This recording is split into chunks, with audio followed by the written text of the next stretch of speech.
vamos a continuar. Estábamos viendo el desarrollo de los testículos y habíamos visto que se formaban los cordones testiculares, la túnica luquínea, y los gonadocitos llegaban y se ponían acá en medio, como ven acá, y que se formaban también los conductos o cordones, no son cordones, los conductos de la red de Testis, que es como el equivalente a la médula en el oval, y que de esta red de Testis entonces van a salir los vasos eferentes, más o menos en número de 5 a 12, que se van a ir a comunicar con la cabeza del epidídimo, donde van a terminar de madurar los espermas y luego se conducen ya, ¿verdad?, por todas las vías de conducción que vamos a ir viendo ahorita. Y algo interesante es que estos vasos eferentes son lo que queda, digamos, del mesonefros, ¿verdad? Son tubos excretores del sistema mesonéfrico que persisten ahí porque pues todo lo de acá se va a ir degenerando, pero esos persisten, y es la parte como sexual del riñón primitivo que queda acá, esos vasos eferentes que comunican al testículo, ¿verdad?, con el epidídimo. Entonces actúan como un eslabón o una unión entre lo que es los conductillos de la red testicular, ¿verdad?, y el epidídimo.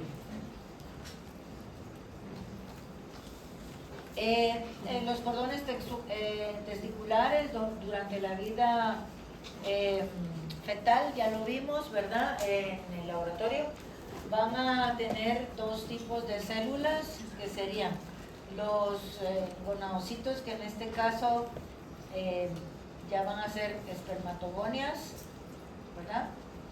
Van a estar acá en toda la orilla de los cordones, como lo vimos en el ART. Y también vamos a tener células que provienen de acá del epitelio, o sea, del epitelio celómico, que ahora pues es la luquínea, células que provienen de ahí, que son las células de Sertoli o células sustentaculares.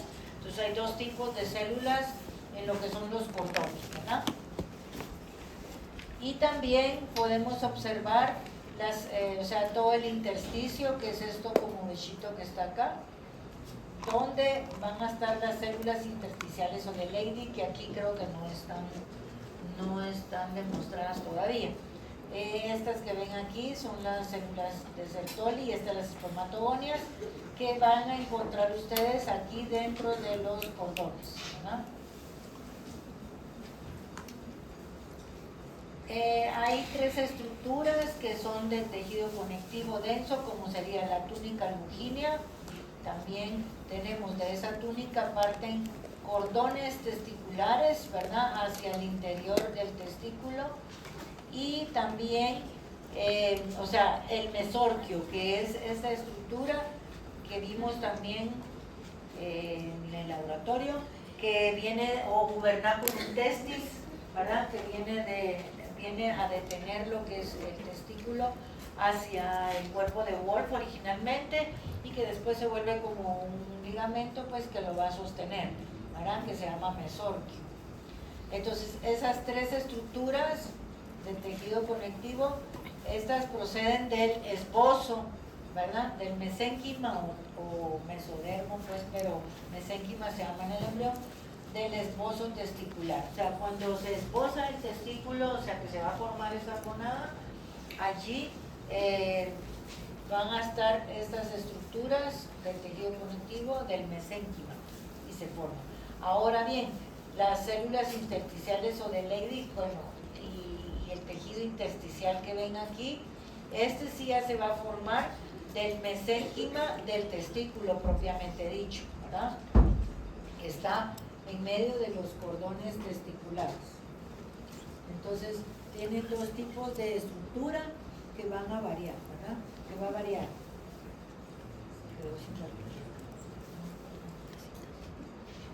Bueno,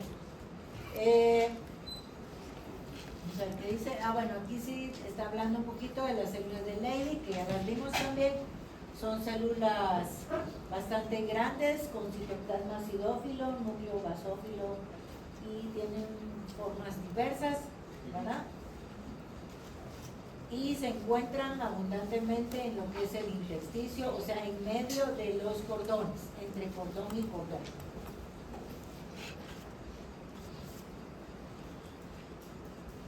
Los testículos van a sufrir una etapa de descenso, ¿verdad? Van a bajar hasta lo que es el escroto, en la parte externa del abdomen y de la parte inguinal. Y los ovarios también sufren un descenso, pero se quedan a nivel abdominal, ya no siguen descendiendo. Entonces, dependiendo de la especie, así van a descender antes o después, ¿verdad? En lo que es el caballo, el cerdo y el hombre, empiezan a abandonar la cavidad abdominal al momento del nacimiento, y a veces en el primer mes post nacimiento. Sin embargo, algunos caballos todavía se puede esperar un poco más tiempo porque todavía bajan, ¿verdad? Descienden. Eso es como raro, pero sí, así pasa. Y se habla a veces de caballos que están chiclanes en el campo, cuando solo tienen un testículo y que no ha bajado el otro, ¿verdad? Por ejemplo. Como 2 años, ¿no? Sí, a veces pasa eso, pero no es lo normal.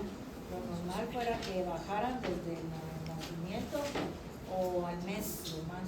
Pues así los castran, ¿no? Así los castran. Bueno, y en los rumiantes estos sí descienden todavía cuando están adentro, o sea, son feto, más o menos 31.5 centímetros, ¿verdad? Cuando es un feto, más o menos al tercer mes. Y en los perros sí descienden después del nacimiento, ¿verdad? Y sí, eso sí es normal. Sin embargo, después de un tiempo, pues si no han bajado, sí es que hay problemas. Aquí no vamos a entrar mucho en detalle, eso lo ven después, pero cuando a veces hay problemas, sean genéticos o muchas causas, pero no logran descender, a veces no desciende solo uno, a veces no descienden ambos. Entonces a esto se le llama criptorquidia, y por eso puede ser uni o bilateral, y también pueden ser que se queden a nivel del abdomen o a nivel inguinal, ¿verdad?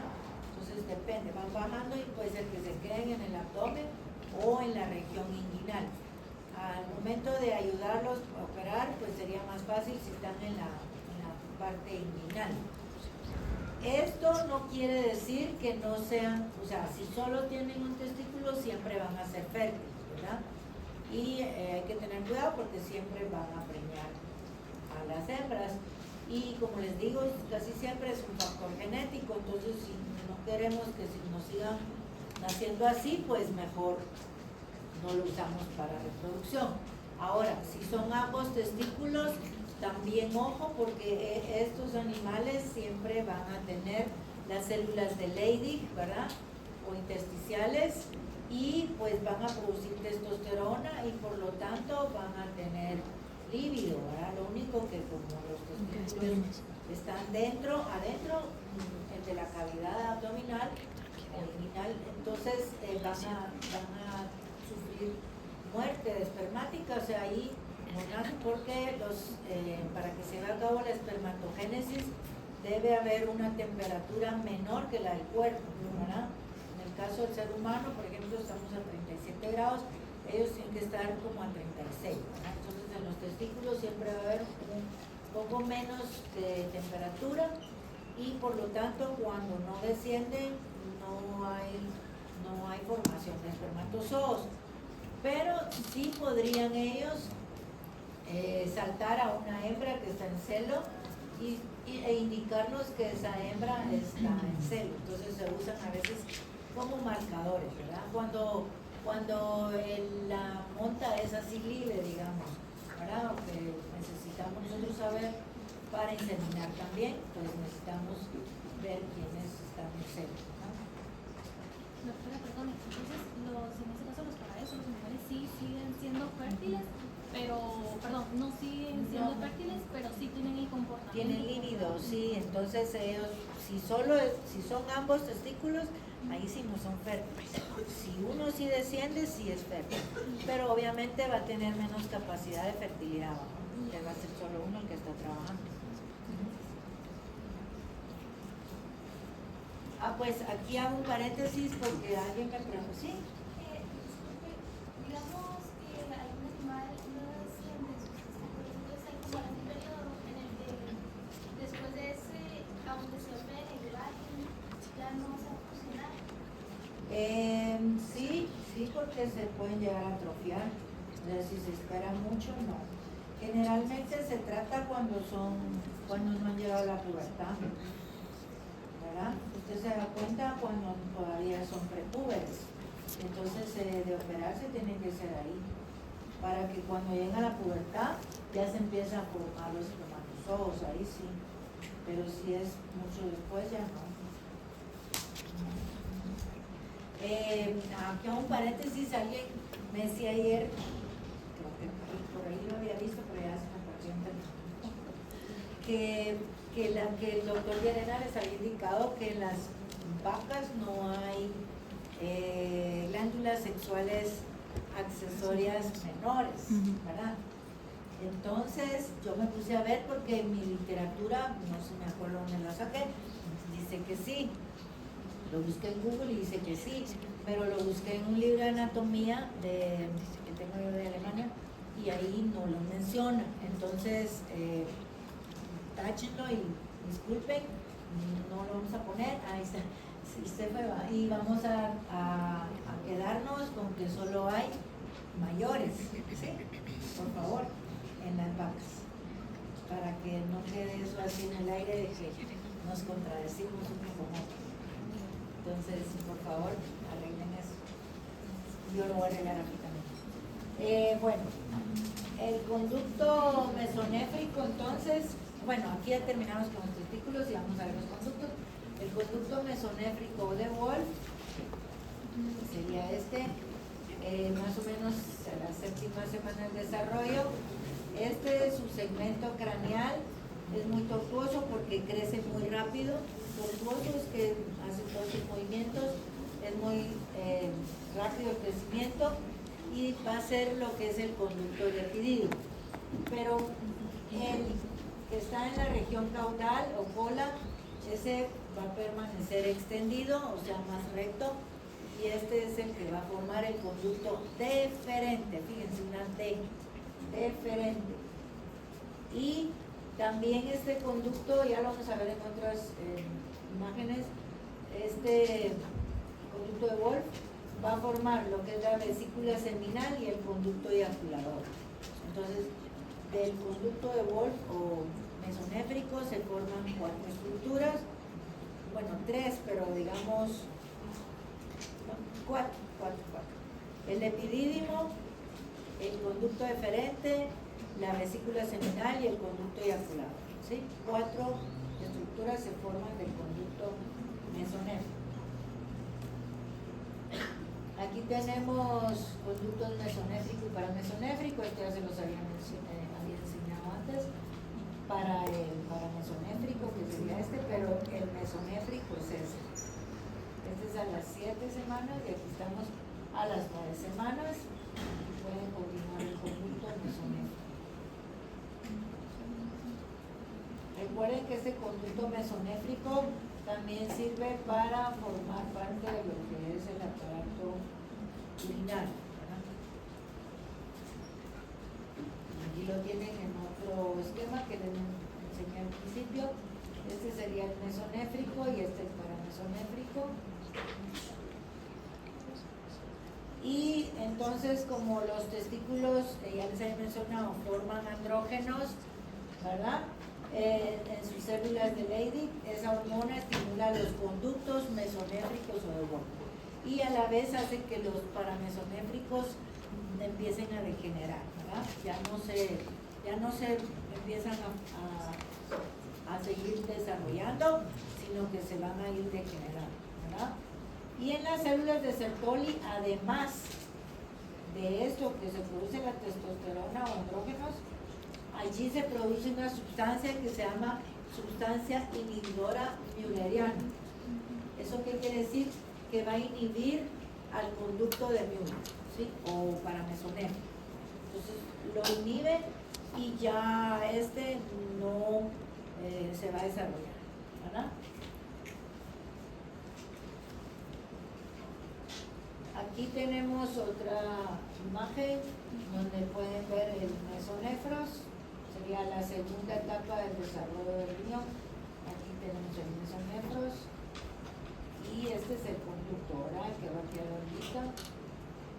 Y acá, conforme el mesonefros, es la segunda etapa, va degenerando. Esto es lo que les había mencionado, algunos túbulos mesonéfricos que están cerca del testículo. El testículo está más o menos a este nivel.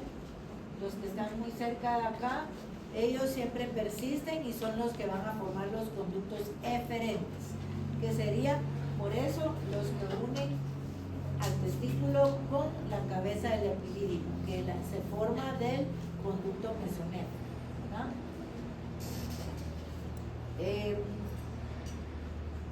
Vamos. Aquí seguimos con el conducto mesonéfrico. Entonces, este es el testículo, vean. Estos serían los conductos o conductivos eferentes, vean aquí, que están uniendo a lo que es el testículo con la cabeza del epidídimo, ¿verdad? O sea que estos son remanentes del mesonefros y son la porción sexual, por así decirlo, del riñón, porque ahí se queda, ¿verdad? Se va a quedar ahí.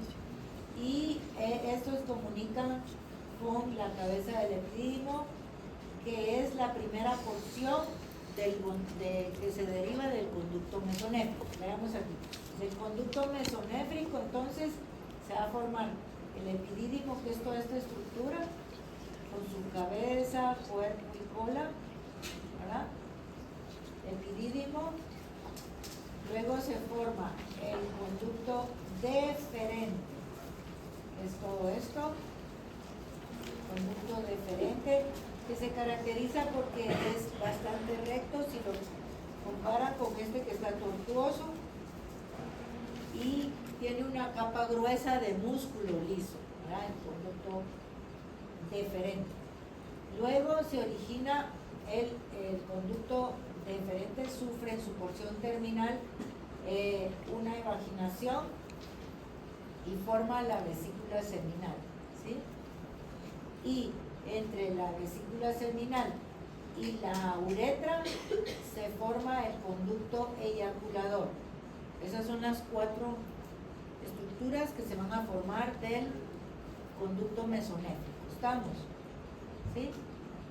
Creo que eso es lo que dice ahí todo, pero no lo leí. Sí, bueno. Entonces aquí en rojo pueden ver el recorrido, ¿verdad? Aquí tienen el epidídimo, conducto deferente, vesícula seminal y conducto eyaculador.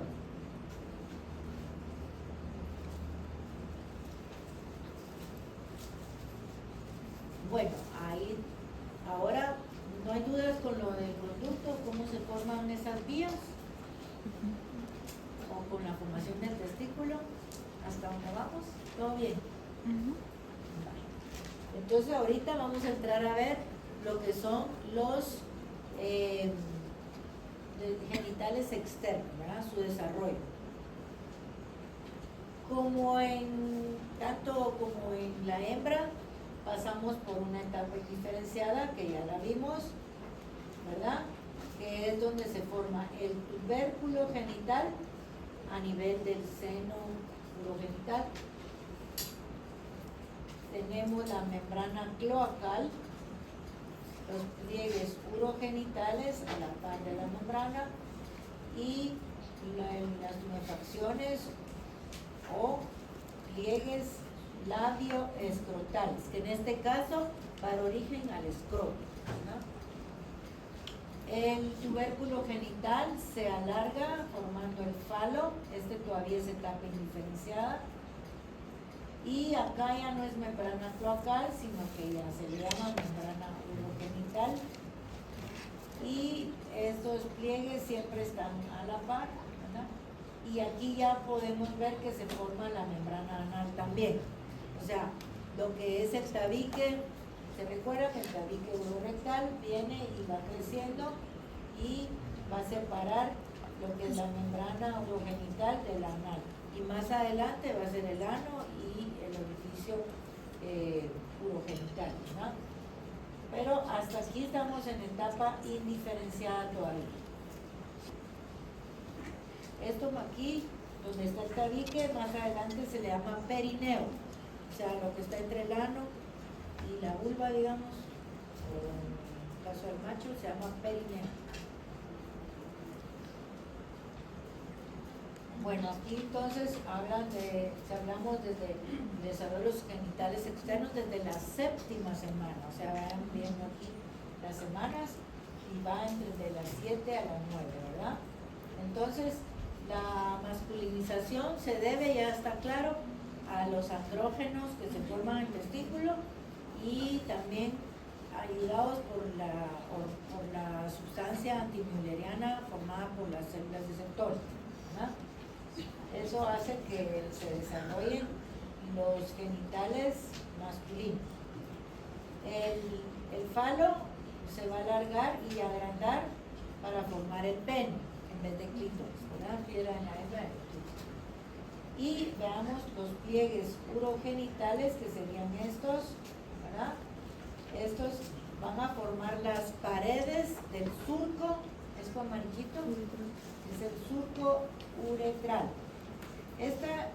Recuerden que dentro de lo que es el pene va a pasar ese orificio, bueno, después un orificio, ahorita es un surco y después se cierra, ya vamos a ver, donde va a pasar la orina, ¿verdad? Y también el semen, o sea, es una función dual la que tenemos en el pene, ¿verdad?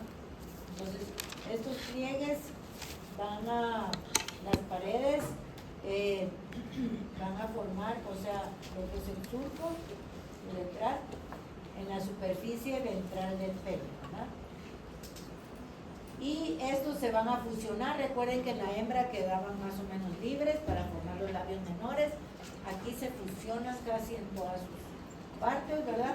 A todo lo largo de lo que es la superficie ventral del pene. Y se va a formar algo muy importante acá, que es la uretra, ¿verdad? La uretra es pulsosa. Aquí pueden ver ya el perineo, porque ya está bien separado lo que va a ser el ano de lo que son los genitales externos. Aquí tienen más en secuencia, ¿ven? Lo que es los cuerpos cavernosos del pene, sería todo esto que está acá, que está muy lleno de vasos sanguíneos, por eso se llama así, se llama cuerpo cavernoso, lo van a ver, ya lo vieron en anatomía, que es cuando hay lo que ayuda cuando hay erección en el pene, ¿verdad? Se llenan esos vasos y logra que se mantenga aquí a este nivel, lo estamos viendo acá. Y también tenemos el cuerpo esponjoso alrededor de la uretra, ¿verdad? Y todo eso se forma aquí a partir de lo que es el tejido del falo, ¿verdad? Y bueno, las prominencias labioescrotales también se unen, ¿verdad? Se fusionan una con la otra para formar lo que es el escroto. El escroto es la bolsa donde va a estar el testículo, ¿verdad? Y va a quedar una línea de fusión, vean, tanto de los pliegues labioescrotales en el pene como en el escroto también, que se ven muy bien y se llama rafe escrotal.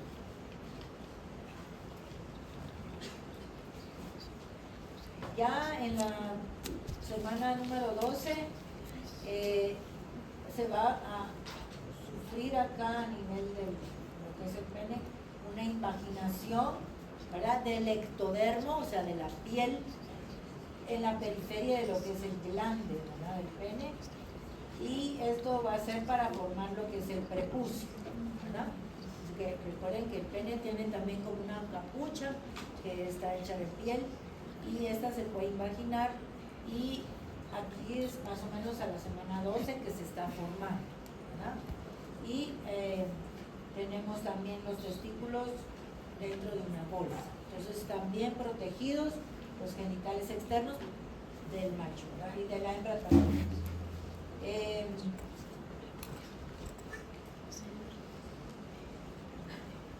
Entonces, pues aquí vemos el rafe escrotal que ya les dije, y el rafe penial, que es la unión de tanto de los tumefacciones labioescrotales como de los pliegues urogenitales, ¿no? También se observa el cuerpo cavernoso, aquí sí ya está cerrado, ¿verdad? El cuerpo cavernoso del pene, y la uretra esponjosa con su cuerpo esponjoso, y la luz, ¿verdad?, que estaría ahí de la uretra.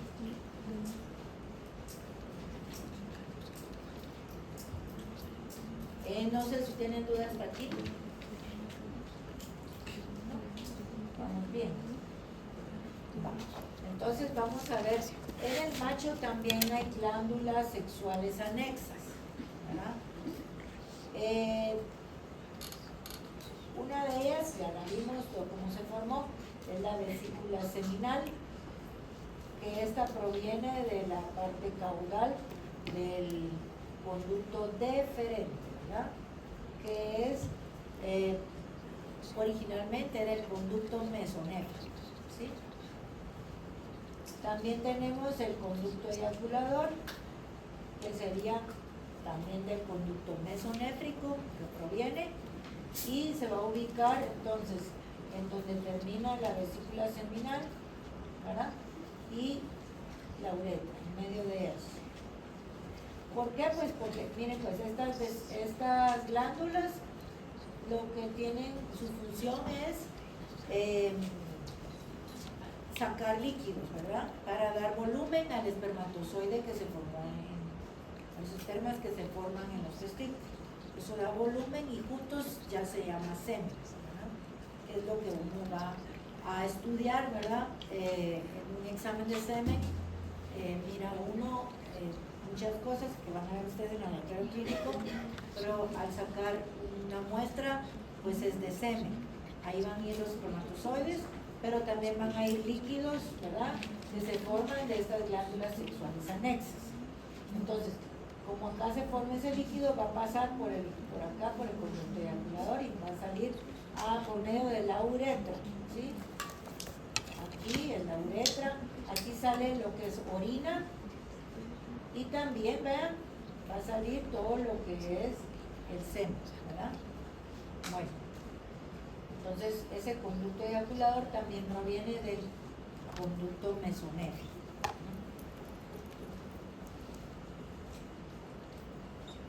Tenemos otra glándula que es muy importante, también es una glándula bastante grande que se llama próstata, y esta sí deriva del seno urogenital, por eso lo ven en amarillo. Todo esto que está en amarillo proviene del seno urogenital que estuvimos viendo ayer, ¿verdad? Entonces está la vejiga urinaria en amarillo porque viene de la parte inicial del seno urogenital, y luego tenemos lo que es la próstata aquí. Se origina, dice acá, por múltiples evaginaciones a partir de la porción prostática de la uretra. Aquí está la uretra prostática, ¿ves? Esta viene y sufre varias evaginaciones, o sea, sale y forma la próstata, ¿verdad? Esa va a crecer dentro del mesénquima que está aquí, ¿eh? Y las glándulas pulvouretrales, esas son pequeñitas como el tamaño de un guisante. Esa es la otra glándula anexa, ¿verdad? Son pequeñitas y se desarrollan también por evaginaciones de la membrana de la uretra. Todo esto ya es la uretra. Y viene siempre pues de toda esta parte del seno urogenital, ¿no? Como siempre les menciono que la parte del músculo o tejido conectivo o vasos sanguíneos provienen del meseno, ¿verdad?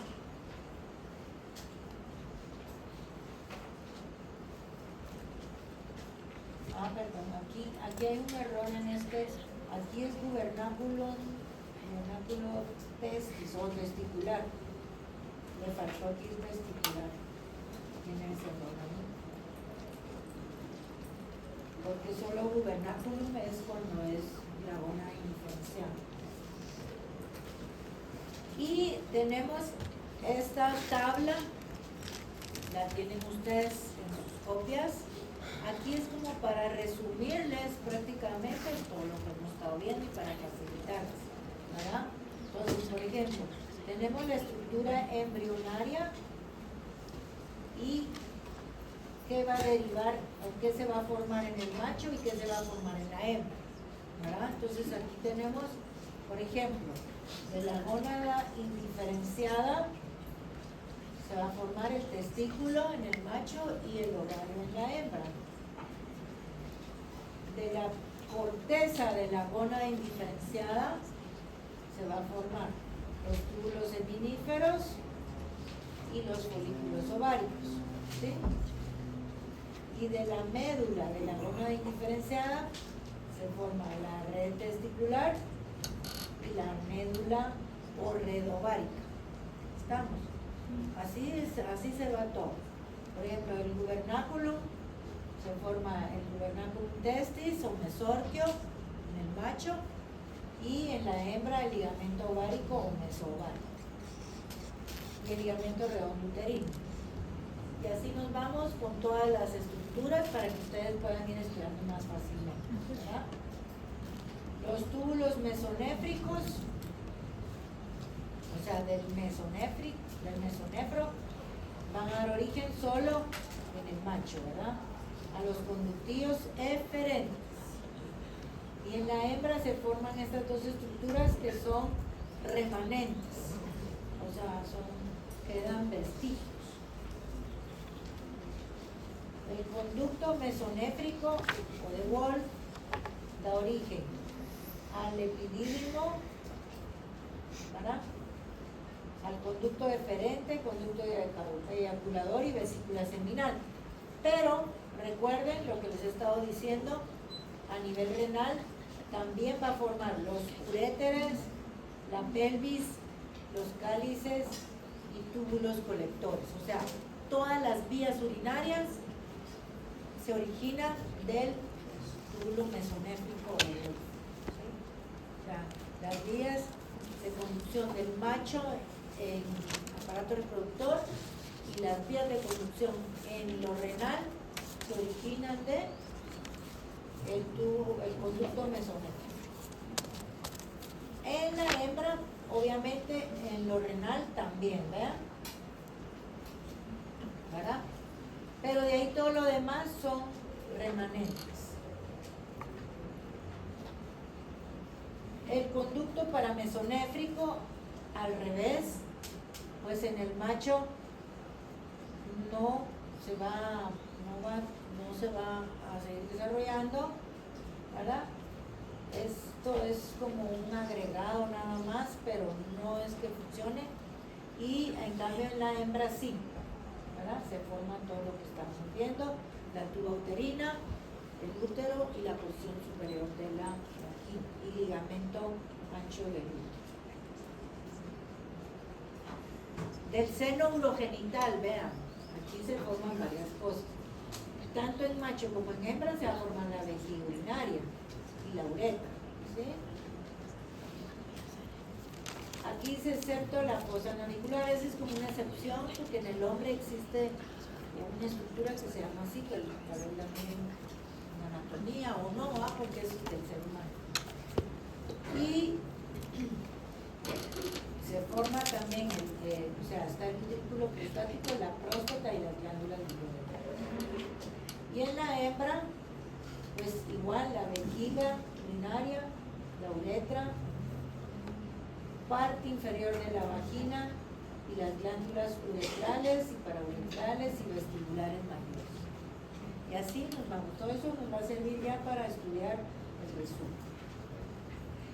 El tubérculo del seno va a formar el himen en la hembra y el folículo seminal en el macho. ¿Cuál es el folículo seminal del macho? ¿Dónde está? ¿Qué es?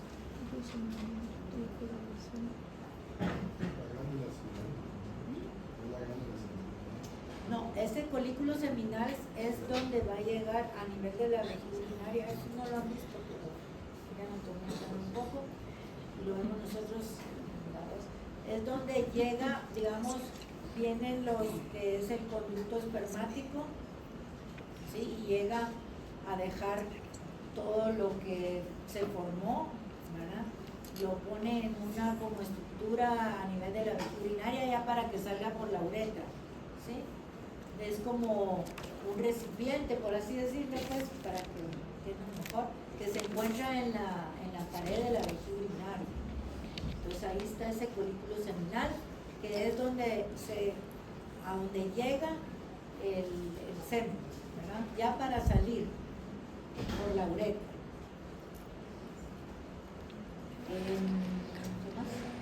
Y el falo pues va a dar origen al pene, glande, cuerpos cavernosos, cuerpo esponjoso en el macho, y en la hembra clítoris, glande, cuerpos cavernosos y el vestido.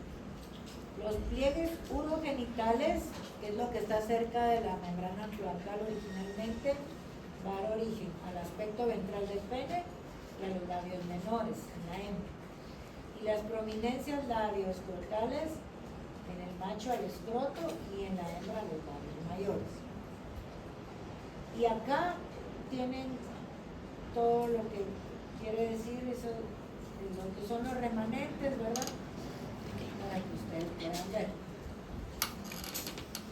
Y finalmente les voy a, creo que si no da tiempo, les voy a poner, bueno, este es un esquema de la uretra esponjosa y la fosa navicular. Es una estructura anatómica que se encuentra en el glande del pene, ¿no?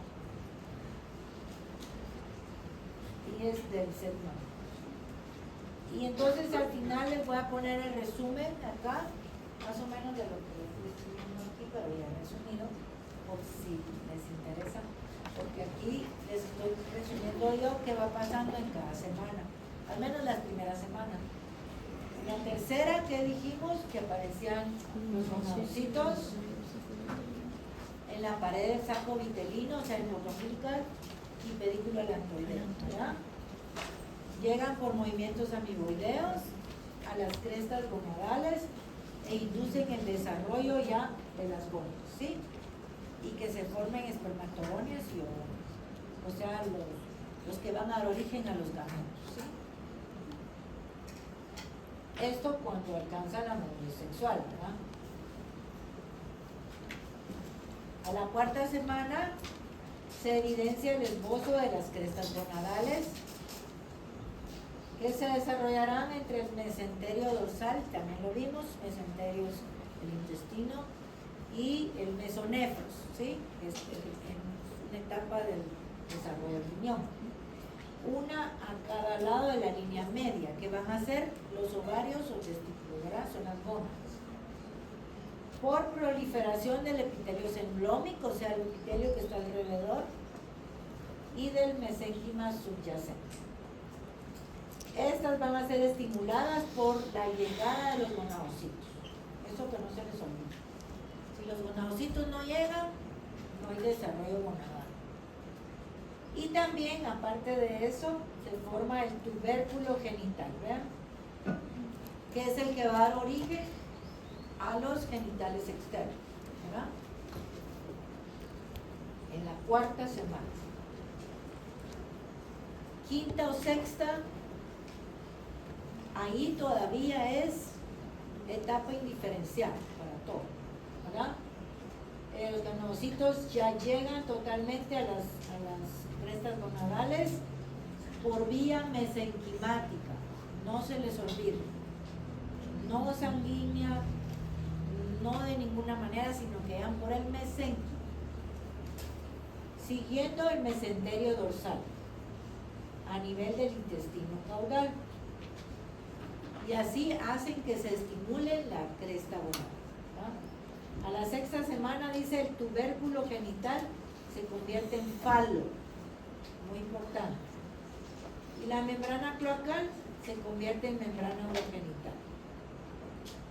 También el tabique urorectal se une con la membrana cloacal al final de esta semana, 6ª, y la divide en membrana urogenital y membrana dorsal, o sea, anal, circulación anal.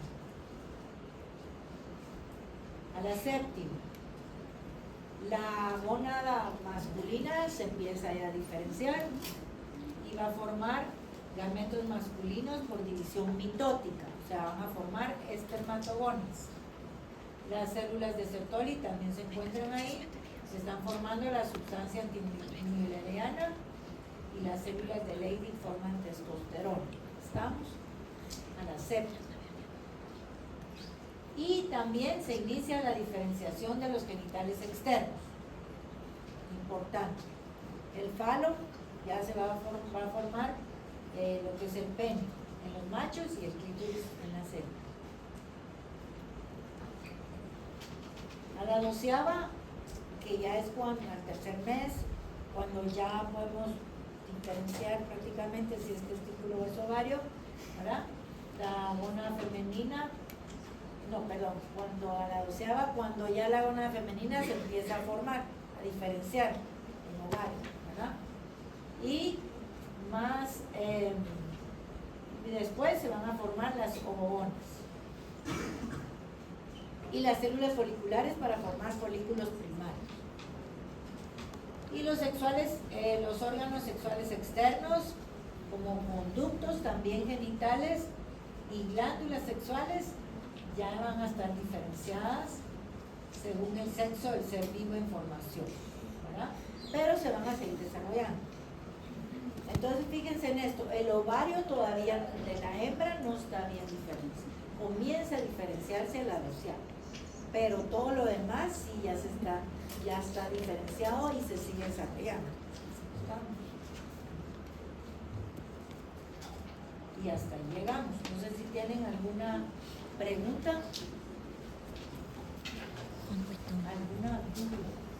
Igual si tienen dudas de cuando estudien pueden llegar conmigo a la oficina. Suscríbanse al canal de Sofía. Mucho gusto, porque esta es un poquito como complicado. La tercera Sofía ya les más va a dar un beso. La tercera y cuarta son muy difíciles. Sigan a la página.